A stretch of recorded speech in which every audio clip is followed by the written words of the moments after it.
Date आज 25 सितंबर 2021। ये सब टॉपिक कवर करेंगे इस क्लास में। फर्स्ट टॉपिक है fastest system by supreme court. देखो ये सुप्रीम कोर्ट ने अभी ये सिस्टम इंट्रोड्यूस किया है जिसका मतलब है fast and secure transmission of electronic records. देखो सुप्रीम कोर्ट इसके जरिए ऑनलाइन ऑनलाइन कम्युनिकेट कर सकेगा। जैसे मान लो किसी आदमी को बेल देनी है, जमानत, तो ऑनलाइन ऑर्डर पास करेगा। स्टे ऑफ अरेस्ट, गिरफ्तारी पे स्टे लगाना है, या फिर जो प्रिजन अथॉरिटी होती है, जो जेल में अथॉरिटी होती है, पुलिस वगैरह होते हैं, उनसे कम्युनिकेट करना है, उनसे बातचीत करनी है, या फिर जो इन्वेस्टिगेटिंग एजेंसी होती है, या पुलिस हुई, सीबीआई हुई या निया हुई, इनसे कम्युनिकेट करना है।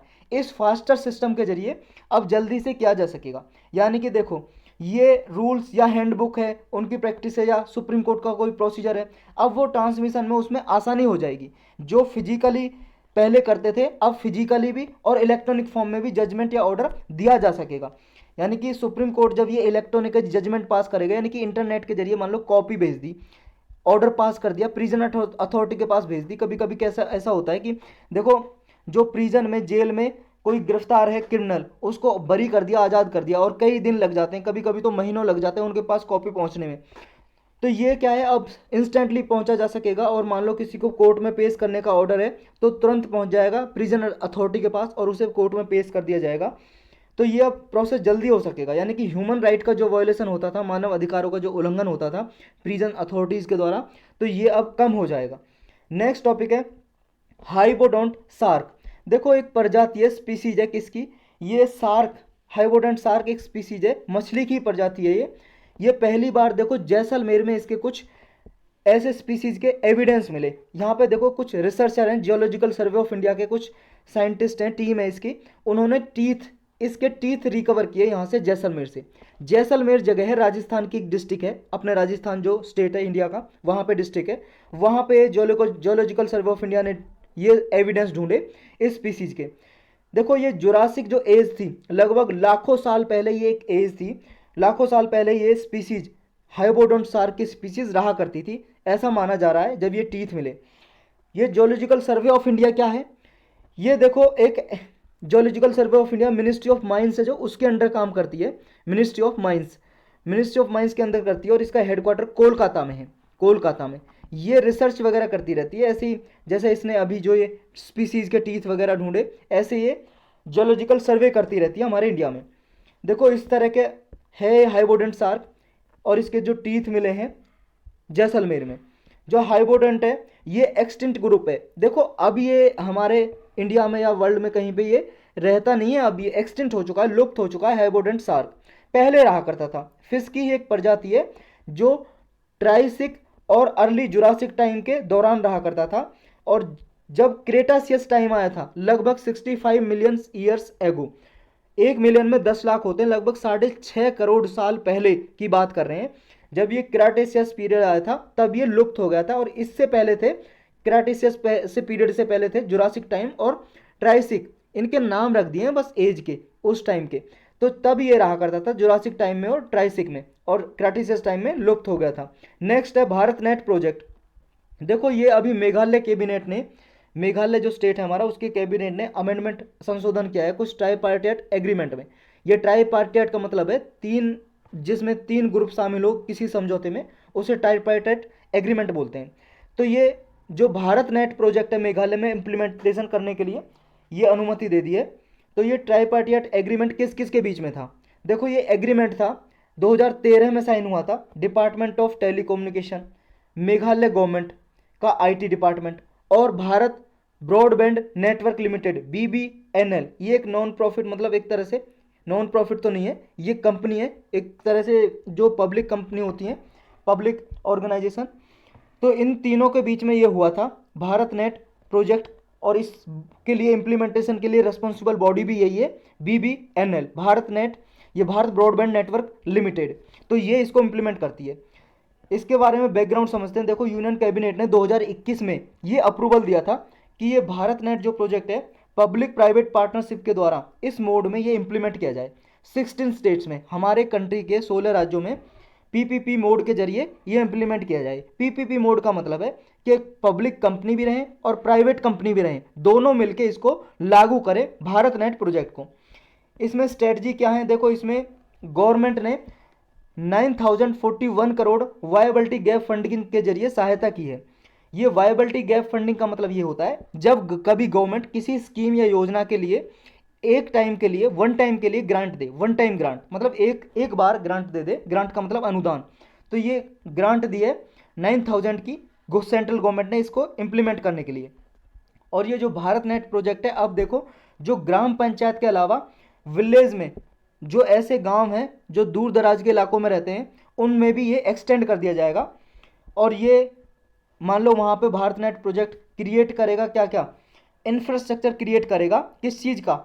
इंटरनेट का इंफ्रास्ट्रक्चर क्रिएट करेगा। यानी कि देखो जो आपने पढ़ा होगा ऑप्टिकल फाइबर के बारे में, ऑप्टिकल फाइबर केबल के जरिए ये नेट की सर्विस पहुंचाएगा गांव गांव तक। इसका सिग्निफिकेंस क्या है फिर? देखो जो पीपीपी मॉडल है, पब्लिक प्राइवेट मॉडल, ये क्या है? प्राइवेट सेक्टर की एफिशिएंसी को यूज करेगा और मेंटेनेंस और रिवेन्यू जनरेशन में अच्छा फायदा करेगा। यानी कि भारत नेट जो प्रोजेक्ट है, गांव गांव तक जो इंटरनेट पहुंचाने का जो जो इंडिया का विजन है, वो फास्टर तरीके से किया जा सकेगा। इसमें क्या है, भारत नेट जो ऑल जो इनहेबिटेड विलेज है वहां तक भी पहुंचाया जा सकेगा क्वालिटी का स्पीड ब्रॉडबैंड नेटवर्क। ये जो भी ऑनलाइन एजुकेशन है, देखो इसमें फ़ायदा मिलेगा। Telemedicine, skill development, e commerce और भी एप्लीकेशन है ब्रॉडबैंड की, उनमें फ़ायदा मिलेगा। आप सबको पता है कोरोना आया, जब से कोरोना की वजह से ऑनलाइन एजुकेशन ज़्यादा बढ़ गई है। और अगर गाँवों में इंटरनेट नहीं रहेगा, अच्छे से सुविधा नहीं रहेगी, तो वहाँ की गाँवों की जो एजुकेशन है वो ज़्यादा प्रभावित होगी शहरों की अपेक्षा। क्योंकि शहरों में तो देखो अच्छा इंटरनेट चलता है, उपलब्ध होता है। भारत नेट प्रोजेक्ट है क्या? देखो भारत नेट प्रोजेक्ट ओरिजिनली ये 2011 में लॉन्च किया गया था। तब इसका जब 2011 में लॉन्च किया था तो इसका नाम था नेशनल ऑप्टिकल फाइबर नेटवर्क। लेकिन 2015 में इसका रीनेम कर दिया, नाम चेंज कर दिया भारत नेट।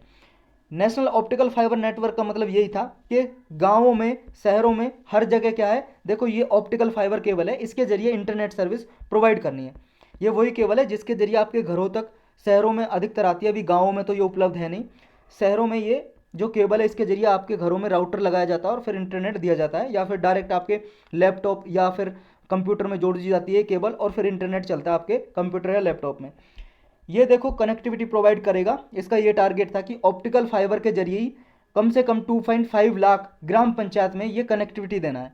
अब देखो ग्राम पंचायत के अलावा मेघालय में ये हर एक गाँव में ये एक्सटेंड कर दिया है कि हर एक ग्राम तक ये इंटरनेट की सुविधा पहुँचाई जाएगी। ये जो इम्प्लीमेंट करने का काम है इसी कंपनी का है, भारत ब्रॉडबैंड नेटवर्क लिमिटेड का।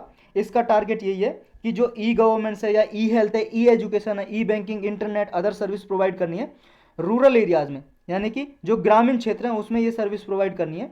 लार्जर विजन क्या है इस प्रोजेक्ट का? लार्जर विजन यही है कि ऐसा इंफ्रास्ट्रक्चर क्रिएट करना है कि नॉन डिस्क्रिमिनेटरी बेसिस पे। डिस्क्रिमिनेशन का मतलब भेदभाव, किसी के साथ भेदभाव ना हो का मतलब ये है कि सिर्फ शहरों तक ही ये इंटरनेट की सुविधा उपलब्ध ना हो, रूरल एरियाज़ में भी प्रोवाइड करना है, हर एक ग्राम पंचायत और विलेज एरियाज़ में, रूरल एरियाज़ में, ग्रामीण क्षेत्र में। इसमें जो स्पीड प्रोवाइड की जाती है ब्रॉडबैंड कनेक्टिविटी में, यानी कि इंटरनेट की जो स्पीड है वो 2 Mbps से लेके 20 Mbps तक ये स्पीड प्रोवाइड की जाती है। और इसमें क्या है, जो हमारा डिजिटल इंडिया का जो विजन है वो भी क्या है, फुलफिल हो सकेगा स्टेट्स प्राइवेट सेक्टर के साथ मिलके। इम्प्लीमेंटेशन कैसे होता है? देखो इसका सेंटर और स्टेट गवर्नमेंट दोनों कोलैबोरेट करती हैं, दोनों सहयोग करती हैं। और जो ये कंपनी जो हमने पढ़ी थी BBNL, वो इसे इम्प्लीमेंट करती है और ऑप्टिकल फाइबर नेटवर्क एस्टेब्लिश किया जाता है। मतलब इस केबल के जरिए इंटरनेट पहुंचाया जाता है, जो हमने ऊपर देखी थी। ये सारा जो प्रोजेक्ट में जितने भी पैसा लगता है, फंडिंग आती है, एक यूनिवर्सल सर्विस ऑब्लिगेशन फंड है। इस फंड से सारा पैसा लगाया जाता है इस भारत नेट प्रोजेक्ट को इम्प्लीमेंट करने के लिए। नेक्स्ट टॉपिक है अपना नासाज वाइपर मिशन। ये है नासा का वाइपर मिशन। ये एक रोवर है जो मून पे भेजा है, जो चंद्रमा है, चंद्रमा के साउथ पोल पे भेजा जाएगा। ये अभी प्लान बनाया है 2023 तक ये भेज दिया जाएगा। मून का जो सरफेस है वहाँ पे ये रिसर्च करेगा, ये रोवर ये भेजा जाएगा। अभी इसलिए न्यूज में है क्योंकि अभी प्रपोजल रखा है इसका, नासा ने चूज किया है। ये वाइपर की फुल फॉर्म है volatile investigating polar exploration rover. ये देखो ये भेजा जाएगा जो नोबेल क्रेटर है, देखो जो मंगल ग्रह है, मंगल ग्रह पे, मंगल ग्रह नहीं है, मून है, चंद्रमा पे भेजा जा रहा है। जो चंद्रमा है, चंद्रमा का साउथ पोल है, जो चंद्रमा का देखो नॉर्थ और साउथ, जैसे जो अर्थ है, अर्थ पे हम रहते हैं, वो नॉर्थ और साउथ पोल है। ये चंद्रमा का भी साउथ पोल है, उस पर ये भेजा जाएगा। और साउथ पोल के पास एक क्रेटर है, क्रेटर का मतलब होता है झील, जो वॉल्केनो से बनी होती है ना, जो वॉल्केनो फटते हैं, निकलते हैं जमीन से आग वगैरह, मिनरल्स वगैरह, ज्वालामुखी जिसे बोलते हैं हिंदी में, उसकी वजह से जो झील बनती है उसे क्रेटर बोल देते हैं। तो यहाँ पे नोबाइल क्रेटर है, ये लूनार जो साउथ पोल है, लूनार का मतलब मून, चंद्रमा का जो साउथ पोल है उस पे ये जगह है। और इस जगह का नाम नोबाइल क्रेटर क्यों रखा गया? देखो एक एस्ट्रोनॉमर थे साइंटिस्ट इटली के, उनके नाम पे ये रखा गया। इन्होंने एक्सप्लोर किया था यहाँ पे कुछ, तो उम्बर्टो नोबाइल उनका नाम था, इटालियन पोलर एक्सप्लोरर यानी कि जो साइंटिस्ट थे, उन्हीं के नाम पे रखा गया। नासा ने देखो जुलाई 2021 में अनाउंस किया था कि एक ऐसा वाइपर जो मिशन है, ये volatile investigating polar exploration rover, ये 2023 तक भेज दिया जाएगा। कहाँ पे? चंद्रमा पे, मून पे भेजा जाएगा। और ये मिशन का टारगेट क्या है? देखो वहाँ पे ये देखना है कि वहाँ पे क्या ह्यूमन लाइफ सस्टेन कर सकती है, क्या जीवन संभव है वहाँ पे, क्या ऐसे रिसोर्सेज संसाधन वगैरह उपलब्ध हैं जो ह्यूमन नीड के लिए ज़रूरत है। तो ये मिशन देखो मोबाइल रोबोट इसमें भेजा जाएगा, जो हमने ऊपर देखा रोबोट, रोवर यानी कि रोवर भी बोलते हैं, यानी कि चलने वाला जिसके पास पहिए लगे होते हैं और चलता है वो, तो इसमें पहिए लगे हैं, मोबाइल रोबोट है, मोबाइल का मतलब चलता फिरता, ये मोबाइल रोबोट है। और ये फर्स्ट रिसोर्स मैपिंग मिशन है किसी भी सेलेस्टियल बॉडी पे। सेलेस्टियल बॉडी कोई भी बॉडी आसमान में जो स्पेस में रहती है, रॉकी बॉडी, उसको सेलेस्टियल बॉडी बोलते हैं। जैसे अर्थ है, अर्थ भी एक सेलेस्टियल बॉडी है। नासा देखो नासा का जो कॉमर्शियल लूनार पेलोड सर्विस है, ये प्रोवाइड करेगा इसको लॉन्च व्हीकल और लैंडर। लैंडर मतलब जिस पे ये रोवर रख के भेजा जाएगा, वो देखो लैंड करेगा पहले मून पे, और लैंड करने के बाद रोवर इससे उतर जाएगा, और रोवर फिर वहाँ पे लगभग 100 डे का ये मिशन होगा। 100 डे तक, 100 दिन तक वहाँ पे रिसर्च करता रहेगा ये रोवर।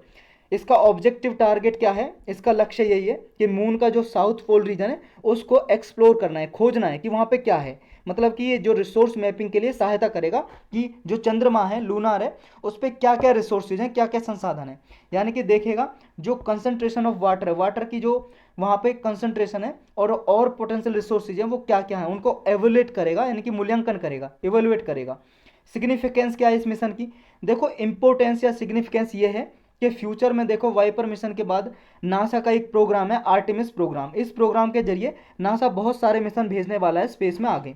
तो आगे फ्यूचर में जो भी मान लो लैंडिंग करना चाहेंगे लूनार पे, तो आसानी हो जाएगी कि पता चल जाएगा कि अगर यहाँ पे पानी उपलब्ध है और रिसोर्सेज उपलब्ध हैं, तो ह्यूमन नीड के लिए, ये अगर ह्यूमन वहाँ पे काफ़ी समय के लिए रहना चाहता है, तो वहाँ पे रिसोर्सेज और वाटर उपलब्ध होंगे, तो वहाँ पे रह सकता है फ्यूचर में जब मिशन भेजे जाएंगे।